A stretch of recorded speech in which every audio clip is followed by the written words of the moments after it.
ലോക മണ്ണ് ദിനമായി ആചരിക്കുന്ന ദിവസം ഡിസംബർ 5 ലോക മണ്ണ് ദിനം. ജൈവ കൃഷിയുടെ ഉപജ്ഞാതാവും ഒറ്റ വൈക്കോൽ വിപ്ലവം എന്ന ഗ്രന്ഥത്തിൻ്റെ രചയിതാവും ആരാണെന്നാണ് ചോദ്യം. മസനോബു ഫുക്കുവോക്കയാണ് ജൈവ കൃഷിയുടെ ഉപജ്ഞാതാവ് എന്നറിയപ്പെടുന്നത്. ഭൂകമ്പത്തിൻ്റെ തീവ്രത പ്രസ്താവിക്കുന്ന സ്കെയില് ഏതാണ്? റിക്ടർ സ്കെയിലാണ് ഭൂകമ്പത്തിൻ്റെ തീവ്രത പ്രസ്താവിക്കുന്നത്. താഴെ കൊടുത്തിരിക്കുന്നവയിൽ ഉഭയജീവികളിൽ പെടാത്തത് ഏതാണ്? തവള, ആമ, സാലമാണ്ടർ, ന്യൂട്ട്. ആമയാണ് ഉഭയജീവിയിൽ പെടാത്തത്. മലിനജലം സംസ്കരിക്കുന്നതിനുള്ള നൂതനമായ ഒരു ഉപകരണം രൂപകൽപ്പന ചെയ്യുന്ന വിദ്യാർത്ഥിയിൽ വികാസം പ്രാപിക്കുന്ന പഠന മേഖല ഏതാണ്? സർഗാത്മക മേഖലയാണ്.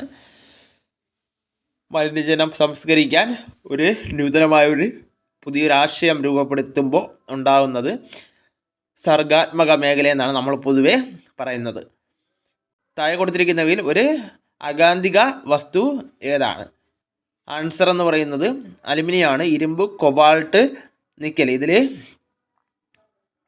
അകാന്തിക വസ്തു ഏതാണ്? അലുമിനിയമാണ്. ബാക്കിയെല്ലാം ഇരുമ്പൊക്കെ കാന്തം ആകർഷിക്കുന്ന കാന്തിക വസ്തുക്കളാണ്. ജലത്തിൻ്റെ താൽക്കാലിക കാഠിന്യത്തിന് കാരണം ഏതാണ്? കാൽസ്യം ബൈകാർബണേറ്റ് ആണ് ജലത്തിൻ്റെ താൽക്കാലിക കാഠിന്യത്തിന് കാരണം. കേരളത്തിൻ്റെ സംസ്ഥാന ചിത്രശലഭം ഏതാണ്? ഈ ഇടയ്ക്കാണ് വന്നത്. ബുദ്ധമയൂരിയാണ്. ഇടയ്ക്കെന്ന് വെച്ചാൽ ഒരു 1.5 വർഷം വരും.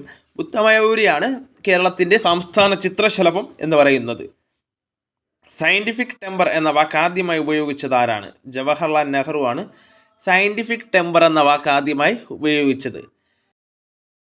താഴെ കൊടുത്തിരിക്കുന്നവയിൽ ഒരു ഉദ്ഗ്രഥിത പ്രക്രിയാശേഷി ഏതാണ്?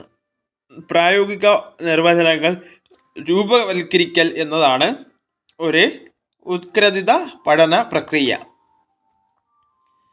മാംസ്യത്തിൻ്റെ അപര്യാപ്തത നിമിത്തം ഉണ്ടാകുന്ന ഒരു രോഗം ഏതാണ്? മാംസ്യത്തിൻ്റെ അപര്യാപ്തത നിമിത്തം ഉണ്ടാകുന്ന ഒരു രോഗം ഏതാണ്?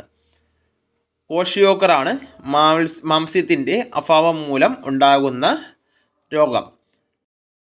താഴെ കൊടുത്തിരിക്കുന്നവയിൽ ഭൂകാണ്ഡം ഏതാണ്? താഴെ കൊടുത്തിരിക്കുന്നവയിൽ ഭൂകാണ്ഡം ഏതാണ്? ഉരുളക്കിഴങ്ങാണ് ഒരു ഭൂകാണ്ഡം. ഏകകോശ ജീവികളിൽ ഉൾപ്പെടാത്തത് ഏതാണ്? Amoeba, paramecium, euglena. ഇതിൽ അതുപോലെ ഹൈഡ്രയുണ്ട്. ഹൈഡ്രയാണ് ഏകകോശ ജീവികളിൽ ഉൾപ്പെടാത്തത്. അന്നജത്തിൽ അടങ്ങിയിട്ടില്ലാത്തതും മാംസ്യത്തിൽ അടങ്ങിയിട്ടുള്ളതുമായ ഒരു മൂലകം ഏതാണ്? നൈട്രജനാണ് ശരിയായ ഉത്തരം. സസ്യങ്ങൾക്ക് ചുവപ്പ് നിറം നൽകുന്ന വസ്തു ഏതാണ്?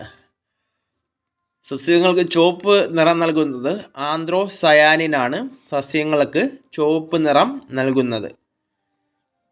എലിപ്പനിക്ക് കാരണമാകുന്ന രോഗമാണ്. എലിപ്പനിക്ക് കാരണമാവുന്നത് റിപ്പീറ്റഡ് ആയിട്ട് ചോദിക്കുന്ന ക്വസ്റ്റ്യനാണ്. ബാക്ടീരിയയാണ് എലിപ്പനിക്ക് കാരണം ആകുന്നത്. നിലവിൽ കേരളത്തിലെ ഏറ്റവും വലിയ ജില്ല ഏതാണ്? നിലവിൽ കേരളത്തിൽ ഏറ്റവും വലിയ ജില്ല ഇടുക്കിയാണ്. പാലക്കാടായിരുന്നു ഒരു പഞ്ചായത്തിനെ ഇടുക്കിയോട് കൂടിച്ചേർത്തതോടെ നിലവിൽ കേരളത്തിലെ ഏറ്റവും വലിയ ജില്ല എന്ന് പറയുന്നത് ഇടുക്കിയാണ്. ചന്ദ്രയാൻ 3 സോഫ്റ്റ് ലാൻഡിംഗ് നടത്തിയത് എവിടെയാണ്? ചന്ദ്രൻ്റെ ദക്ഷിണ ധ്രുവത്തിലാണ് ചന്ദ്രയാൻ 3 സോഫ്റ്റ് ലാൻഡിംഗ് നടത്തുന്നത്. നിലവിൽ ഇന്ത്യയിൽ ആകെ എത്ര സംസ്ഥാനങ്ങളുണ്ട്? 28 കൺഫ്യൂഷൻ ഉണ്ടാകുന്ന ക്വസ്റ്റ്യനാണ്. ഇടയ്ക്ക് 29 ആയിരുന്ന പിന്നെ 28 അപ്പം ശരിയായ ഉത്തരം എന്ന് പറയുന്നത് 28. അവതല ലെൻസ് ഘടിപ്പിച്ച കണ്ണട ധരിച്ച് പരിഹരിക്കാൻ പറ്റുന്ന കണ്ണിലെ ഒരു ന്യൂനത ഏതാണ്? ഹ്രസ്വദൃഷ്ടിയാണ്. അവതല ലെൻസ് ഘടിപ്പിച്ച ഒരു വ്യക്തിക്ക് പരിഹരിക്കാൻ പറ്റുന്ന കണ്ണിൻ്റെ ഒരു ന്യൂനത എന്ന് പറയുന്നത് ഹ്രസ്വദൃഷ്ടിയാണ്. കേന്ദ്ര കിഴങ്ങുവിള ഗവേഷണ കേന്ദ്രം എവിടെയാണ്? തിരുവനന്തപുരത്താണ് സ്ഥിതി ചെയ്യുന്നത്. 2021, 2030 ഏത് അന്താരാഷ്ട്ര ദശകമായാണ് ആഘോഷിക്കുന്നത്? ആവാസ വ്യവസ്ഥ പുനഃസ്ഥാപന ദശകമായിട്ടാണ് ആചരിക്കുന്നത്. ഒരു ഫീൽഡ് ട്രിപ്പിലൂടെ പരീക്ഷണത്തിനാവശ്യമായ വസ്തുക്കളുടെ വ്യത്യസ്ത സസ്യങ്ങളുടെ ഇലകൾ ശേഖരിക്കുക എന്നത് അന്വേഷണാത്മക പഠനത്തിൻ്റെ ഏത് ഘട്ടത്തിലാണ് ഉൾപ്പെടുന്നത്? എൻഗേജിലാണ് ഉൾപ്പെടുന്നത്. ശാസ്ത്രരീതിയിലൂടെ ഘട്ടങ്ങളാണ് താഴെ കൊടുത്തിരിക്കുന്നത്. അവയുടെ ശരിയായ ക്രമം ഏതാണ്? നിഗമന രൂപവൽക്കരണം, നിർവഹണം, പ്രശ്നമനുഭവപ്പെടൽ, അപഗ്രഥനം, പരികൽപ്പന രൂപീകരിക്കൽ, അവസാനത്തത് ആസൂത്രണം. ഇതിൽ ശരിയായ ഉത്തരം എന്ന് പറയുന്നത് ഡി ആണ്. ഇതിൽ പ്രശ്നം അനുഭവപ്പെടൽ ആദ്യം, പിന്നെ അതുപോലെ തന്നെ പരികൽപ്പന രൂപീകരിക്കൽ രണ്ടാമതും, ആസൂത്രണം മൂന്നാമതും, നിർവഹണം 4, അതുപോലെ അപഗ്രഥനം പിന്നീട്, അതിനുശേഷം ഏറ്റവും അവസാനമാണ് നിഗമന രൂപവൽക്കരണം വരുന്നത്. അടുത്തത്, എലിമെൻ്ററി ക്ലാസ്സുകളിൽ 5 പോയിൻ്റ് ഗ്രേഡിങ്ങിൽ സി ഗ്രേഡിൻ്റെ സ്കോറിൻ്റെ റേഞ്ച് എത്ര എന്നാണ് വ്യക്തമാക്കുന്നത്? 45 മുതൽ 59 വരെയാണ് 5 പോയിൻ്റ് ക്ലാസ്സുകളിൽ 5 പോയിൻ്റ് ഗ്രേഡിങ്ങിൽ സി ഗ്രേഡിൻ്റെ സ്കോർ ഏറ്റവും കുറഞ്ഞത് 45 മുതൽ 59 വരെയാണ് ഉൾപ്പെടുന്നത്. ഫ്ലോ ചാർട്ട് ഉപയോഗിക്കാൻ ഏറ്റവും അനുയോജ്യമായ പഠന സന്ദർഭം ഏതാണ്? അന്നപഥത്തിലൂടെയുള്ള ആഹാരത്തിൻ്റെ സഞ്ചാരമാണ് നമുക്ക് ഫ്ലോ ചാർട്ടിലൂടെ പെട്ടെന്ന് നമുക്ക് മനസ്സിലാക്കാൻ പറ്റുന്നത്. ഇതിൽ കുറച്ച് ഓപ്ഷൻസ് ഉണ്ട്. ഓപ്ഷൻ പ്രകാരമാണ് നമ്മൾ നോക്കേണ്ടത്. ഹൃദയത്തിൻ്റെ ഘടന, അന്തരീക്ഷത്തിലെ വിവിധ വാതകങ്ങളുടെ ശതമാനം, അന്നപഥത്തിലൂടെയുള്ള ആഹാരത്തിൻ്റെ സഞ്ചാരം, രോഗങ്ങളും രോഗകാരികളും. അതിൽ ഫ്ലോ ചാർട്ടിന് ഏറ്റവും അനുയോജ്യം അന്നപഥത്തിലൂടെയുള്ള ആഹാരത്തിൻ്റെ സഞ്ചാരമാണ്.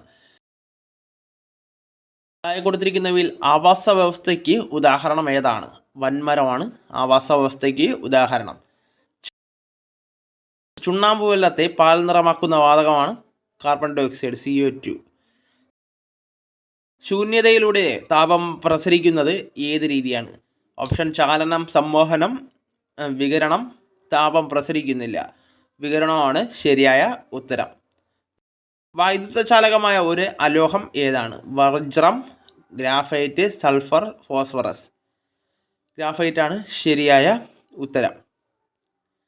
അപ്പോൾ ഇന്നത്തെ വീഡിയോ എല്ലാവർക്കും പ്രയോജനകരമായെന്ന് കരുതുന്നു. അപ്പം നമുക്ക് തുടർന്നും വിജ്ഞാനപരമായ മറ്റ് വിവരങ്ങളും ആനുകാലിക വിവരങ്ങളുമായി നമുക്ക് വീണ്ടും കാണും വരെ ഗുഡ് ബൈ.